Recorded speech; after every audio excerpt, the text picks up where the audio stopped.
Baik, pada kesempatan kali ini kita akan membahas topik tentang pengambilan keputusan, di mana materi ini diambil dari buku Bapak Mamdu M. Hanif yang berjudul Manajemen edisi ketiga tahun 2019. Kita tahu bahwa setiap manajer akan mengambil keputusan, mulai dari keputusan yang paling sederhana, misal mengubah desain ruang kerja atau tidak, sampai keputusan yang berat, misal membuka pabrik baru atau tidak. Pengambilan keputusan merupakan pekerjaan manajer yang sangat penting, sehingga manajer harus meningkatkan keterampilan pengambilan keputusan dan pemecahan masalah untuk mendukung pengambilan keputusan. Keputusan dimulai dari suatu masalah atau kesempatan. Masalah atau problem dapat didefinisikan sebagai kondisi yang menyimpang atau tidak sesuai dengan yang diinginkan. Contohnya, penjualan yang tidak sesuai dengan target merupakan sebuah masalah.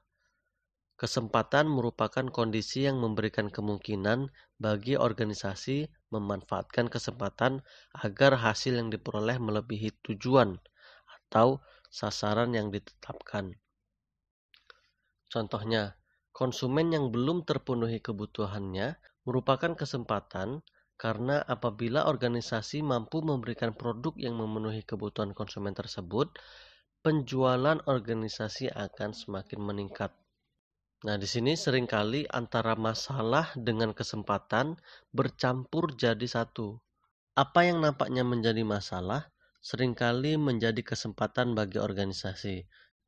Sebagai contoh, konsumen barangkali mengeluhkan terhadap suatu produk karena kemasan suatu produk sulit dibuka. Keluhan konsumen tersebut merupakan suatu masalah. Namun, kalau organisasi mendesain kemasan yang mudah dibuka, maka organisasi mempunyai kesempatan memenuhi kebutuhan tersebut. Konsumen yang puas akan membeli produk tersebut dan ini merupakan kesempatan bagi organisasi untuk meningkatkan penjualannya. Nah, di sini ada proses pencarian masalah yang dimulai dari beberapa situasi. Ada 4 situasi di sini. Yang pertama, penyimpangan dari pengalaman masa lalu, yaitu jika penjualan tahun ini lebih rendah dari penjualan masa lalu, maka ada masalah dalam penjualan produk. Yang kedua, penyimpangan dari rencana, yaitu manajer mempunyai rencana sebelum melakukan tugas. Apabila hasil yang diperoleh lebih rendah dari yang direncanakan atau dianggarkan, maka ada sebuah masalah. Yang ketiga, orang lain, yaitu konsumen biasanya menjadi sumber informasi masalah yang cukup berharga. Keluhan konsumen menjadi masalah yang harus didengar. Kemudian yang keempat, lingkungan, yaitu lingkungan dapat memberi informasi masalah melalui berbagai cara. Sebagai contoh, jika pesaing sukses meluncurkan produk baru yang menjadi pesaing produk organisasi, maka itu akan timbul sebuah masalah. Nah, di sini kesempatan dan masalah seringkali sulit dibedakan. Apa yang nampaknya sebagai suatu masalah, ketika diteliti lebih lanjut ternyata menghasilkan sebuah kesempatan. Sebaliknya, kesempatan yang tidak dimanfaatkan akan menjadi sebuah masalah. Kemudian kita masuk pada pengambilan keputusan. Pengambilan keputusan ini pada dasarnya memilih satu alternatif dari beberapa alternatif keputusan. Pengambilan keputusan merupakan satu langkah dari langkah-langkah yang lebih panjang yang membentuk proses pengambilan keputusan. Proses pengambilan keputusan dimulai dari identifikasi masalah, analisis lingkungan yang relevan, mengembangkan alternatif-alternatif keputusan, memilih alternatif yang paling baik, melakukan implementasi keputusan tersebut, dan memonitor keputusan yang sudah diambil. Kemudian masuk pada tipe keputusan, di mana di sini manajer harus mengambil berbagai keputusan. Secara umum, keputusan yang diambil manajer masuk dalam 2 kategori. Yang pertama, keputusan yang terprogram, dan yang kedua, keputusan yang tidak terprogram. Apa itu keputusan yang terprogram? Keputusan yang terprogram merupakan keputusan yang terstruktur atau yang muncul berulang-ulang atau keduanya. Karena keputusan tersebut muncul berulang-ulang, organisasi biasanya mempunyai aturan, kebijakan, dan prosedur yang dipakai untuk memberi arahan bagaimana keputusan tersebut dibuat. Kemudian yang kedua, keputusan yang tidak terprogram, yaitu merupakan keputusan yang tidak terstruktur atau jarang muncul atau keduanya. Keputusan tersebut berasal dari masalah yang luar biasa atau tidak biasa muncul. Karena tidak terstruktur dan jarang muncul, maka tidak ada pedoman yang cukup terinci untuk menangani masalah tersebut. Baik, selanjutnya kita masuk pada kepastian, risiko, dan ketidakpastian.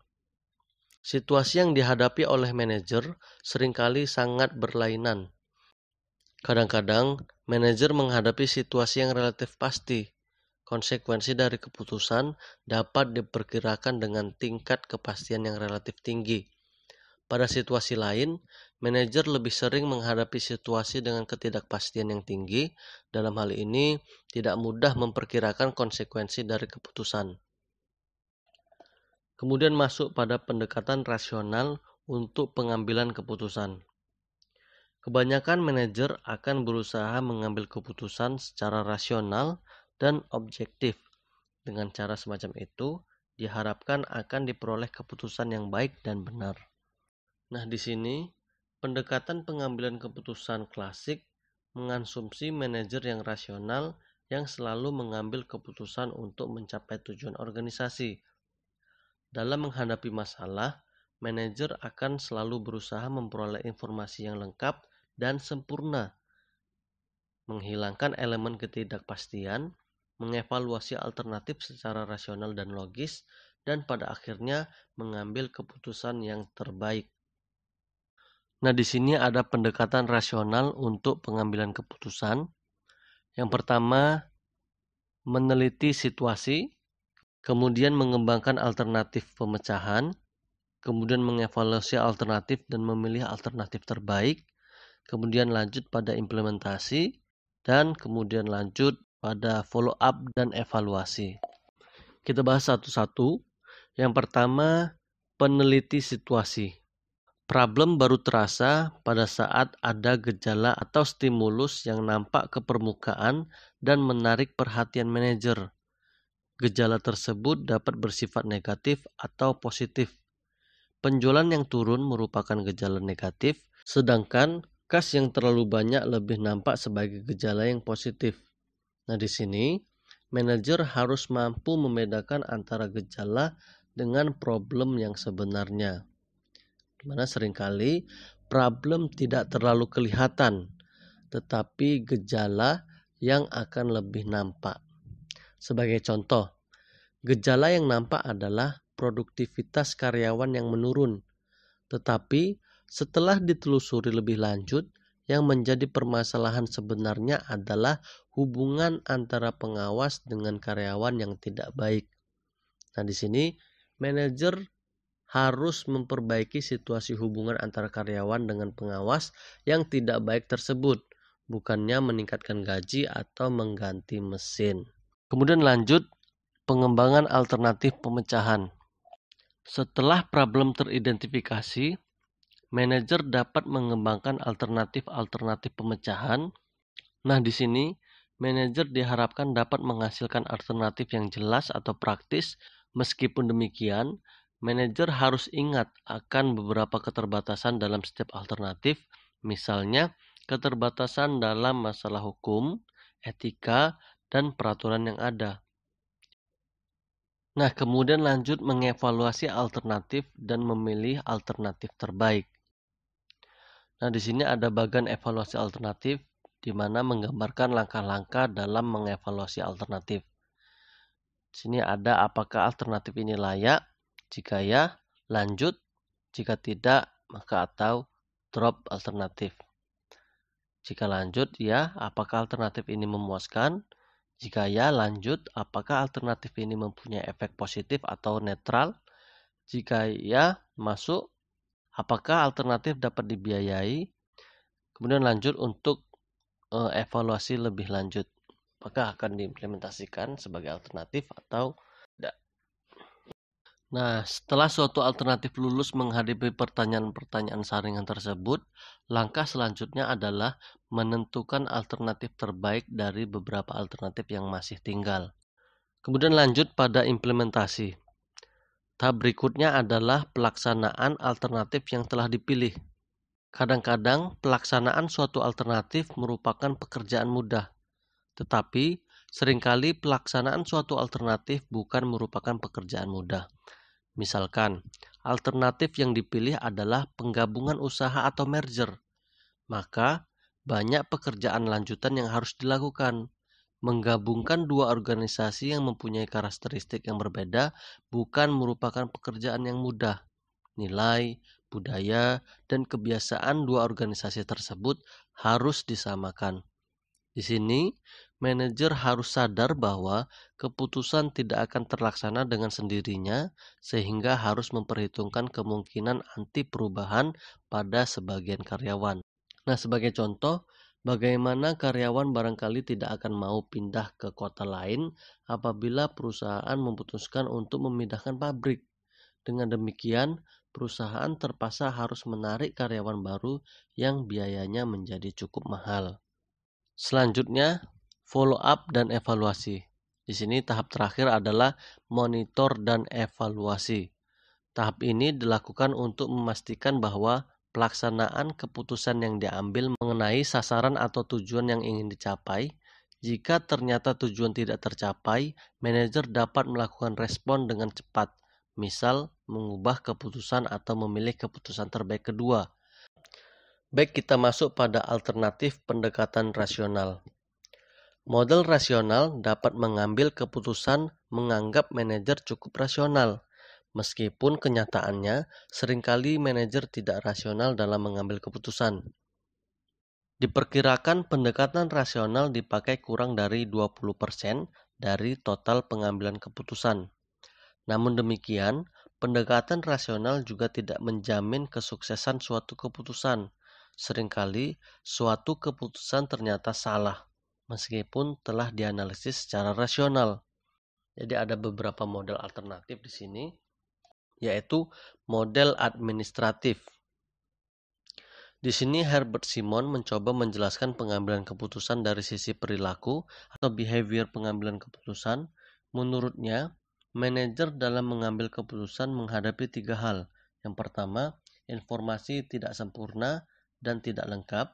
Yang kedua, rasionalitas yang terbatas. Yang ketiga, cepat puas. Manajer biasanya menghadapi situasi di mana informasi tidak lengkap. Sebagai contoh, ketika pesaing baru masuk ke pasar, manajer biasanya tidak mempunyai informasi yang lengkap mengenai kekuatan pesaing dan pengaruh produk pesaing terhadap pasar. Karena informasi tidak lengkap ini, seringkali manajer menganggap remeh pesaing baru. Nah, kemudian rasional yang terbatas, yaitu membatasi manajer untuk bertindak rasional. Rasionalitas yang terbatas tersebut dikarenakan manajer terbelenggu oleh kebiasaan, kemampuan, dan nilai-nilai yang dipunyai manajer. Manajer sebenarnya ingin bertindak rasional, tetapi dia mempunyai kemampuan yang terbatas. Kemudian cepat puas terjadi karena manajer mempunyai kecenderungan untuk memilih alternatif pertama yang memenuhi persyaratan minimal. Manajer dalam hal ini tidak dapat bertindak rasional karena tidak memilih alternatif yang memaksimalkan tujuan organisasi. Manajer tidak mau atau enggan mencari alternatif lain yang barangkali belum melihat prospeknya, karena dia cepat puas. Nah, di sini pendekatan administratif menggambarkan perilaku yang sangat berbeda dengan pendekatan rasional. Pendekatan rasional menjelaskan model ideal, yaitu bagaimana manajer seharusnya berperilaku dalam pengambilan keputusan, sedangkan pendekatan administratif menggambarkan perilaku yang lebih realistis dalam pengambilan keputusan. Keduanya dapat digabungkan bersama untuk memperoleh pemahaman proses pengambilan keputusan yang baik dan realistis. Penelitian oleh Amos dan Daniel yang mengembangkan ide dari Herbert Simon mengenai rasionalitas yang terbatas Hasil penelitian mereka menunjukkan bahwa orang cenderung menggunakan model heuristik atau rule of thumb untuk menyederhanakan pengambilan keputusan. Nah, di sini ada 3 macam bentuk heuristik sering dipakai oleh manusia dalam mengambil keputusan, yaitu ketersediaan, perwakilan, dan penyesuaian. Kita akan bahas satu-satu. Yang pertama, ketersediaan. Kejadian-kejadian yang dialami oleh manusia akan disimpan di memori otak manusia. Kejadian-kejadian tersebut seringkali dijadikan referensi untuk mengambil keputusan. Sebagai contoh, jika manajer mengalami kerugian besar pada waktu mengerjakan proyek tertentu, kejadian tersebut akan dijadikan referensi untuk pertimbangan keputusan. Kemudian perwakilan. Perwakilan seringkali mempengaruhi cara pandang manusia. Sebagai contoh, manusia sering menganggap bahwa ras tertentu lebih rajin atau lebih pandai, meskipun sebenarnya akan tergantung pada orangnya. Manajer dalam pengambilan keputusan juga seringkali menggunakan perwakilan ini. Misalnya untuk menganalisis baik tidaknya prospek suatu produk baru, manajer mengambil contoh produk lain yang serupa. Jika produk yang dipakai sebagai wakil ternyata merupakan produk yang sukses, maka manajer mengambil kesimpulan bahwa produk baru yang akan diluncurkan juga akan sukses. Padahal belum tentu. Kemudian penyesuaian. Manusia biasanya menilai suatu dengan membandingkan apa yang ada dalam otaknya. Sebagai contoh, untuk menilai tinggi rendahnya penjualan, manajer akan langsung membandingkan dengan angka tertentu. Misal, penjualan masa lalu. Pendekatan heuristik seperti ini dapat mengakibatkan bias dalam pengambilan keputusan. Bias-bias tersebut antara lain mengambil contoh sesuatu yang mudah diingat, meskipun sebenarnya sesuatu yang diingat tersebut bukan merupakan contoh yang baik untuk pengambilan keputusan. Nah, di sini dapat disimpulkan bahwa pendekatan heuristik sebagai pendekatan yang menyederhanakan keputusan, tetapi mempunyai resiko karena pendekatan tersebut dapat mengarah pada bias-bias yang membuat keputusan menjadi tidak optimal. Kemudian lanjut intuisi dan eskalasi komitmen. Manajer seringkali bertindak atas intuisi. Intuisi manajer tentunya sudah terbentuk berdasarkan pengalaman yang lama dalam pengambilan keputusan. Kadang-kadang, keputusan atas intuisi tersebut mampu menghasilkan keputusan yang optimal.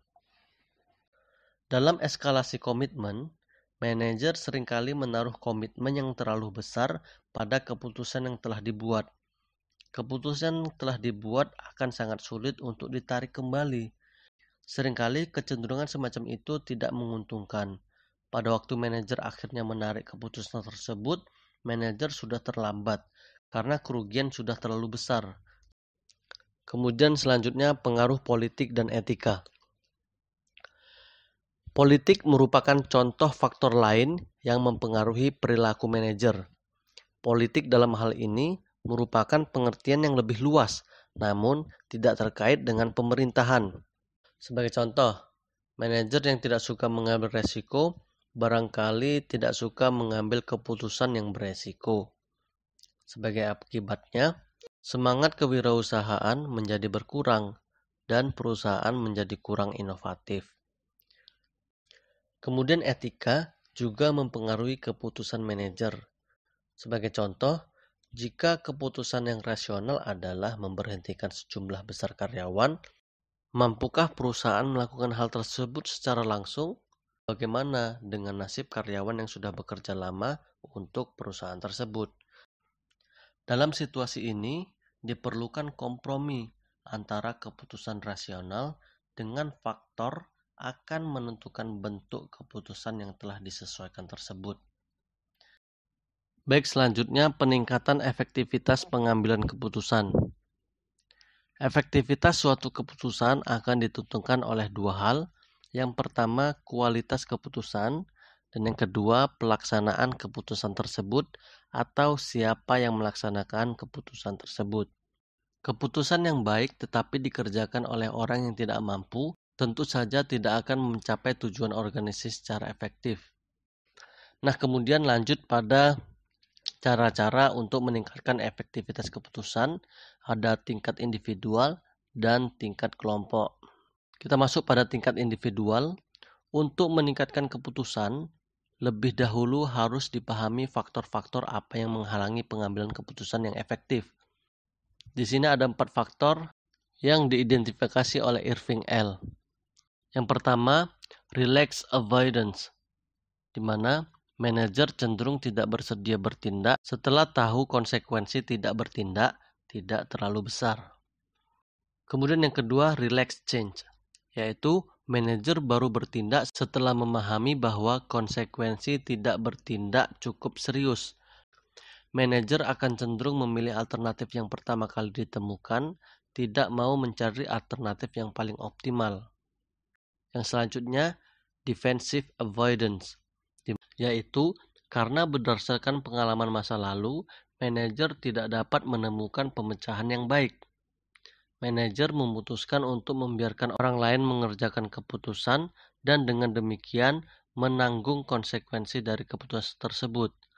Manajer kemungkinan akan memilih alternatif yang paling aman, yaitu yang mempunyai resiko paling kecil. Dan selanjutnya ada panik. Karena stres yang cukup besar dan karena keterbatasan waktu, manajer tidak lagi menjadi rasional. Manajer memilih keputusan secara tidak rasional atau tidak realistis. Kemudian masuk pada tingkat kelompok.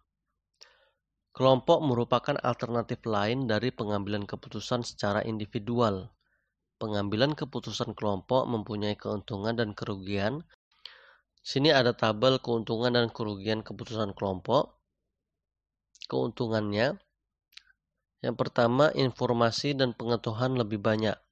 Yang kedua, lebih banyak alternatif yang dapat dihasilkan. Yang ketiga, penerimaan terhadap hasil akhir akan lebih besar. Yang keempat, komunikasi yang lebih baik akan muncul. Kemudian kerugiannya, yang pertama, waktu yang lebih lama dan biaya lebih besar karena waktu yang hilang lebih banyak. Yang kedua, kompromi cenderung muncul. Yang ketiga, satu atau beberapa orang barangkali akan mendominasi kelompok. Yang keempat, tekanan kelompok akan muncul dan membatasi kreativitas individual. Dalam menggunakan kelompok, manajer harus memperhatikan keuntungan dan kerugian kelompok tersebut. Penyesuaian-penyesuaian dapat dilakukan untuk menekan kerugian dari pengambilan keputusan secara kelompok. Nah, sebagai contoh, untuk menghindari waktu yang berlarut-larut, dapat ditentukan jadwal atau deadline-nya. Kemudian masuk pada rangkuman. Manajer tidak akan lepas dari pengambilan keputusan. Pengambilan keputusan berangkat dari masalah atau kesempatan. Pengambilan keputusan pada dasarnya memilih alternatif yang terbaik dari serangkaian alternatif yang ada. Ada 2 tipe keputusan, yaitu keputusan terprogram dan keputusan tidak terprogram. Keputusan tidak terprogram ditujukan untuk memecahkan masalah yang tidak muncul secara rutin, sedangkan keputusan yang terprogram ditujukan untuk memecahkan masalah yang rutin. Dalam pengambilan keputusan, situasi yang dihadapi oleh manajer dapat bervariasi dari kondisi yang pasti sampai kondisi yang sangat tidak pasti. Terima kasih, semoga bermanfaat.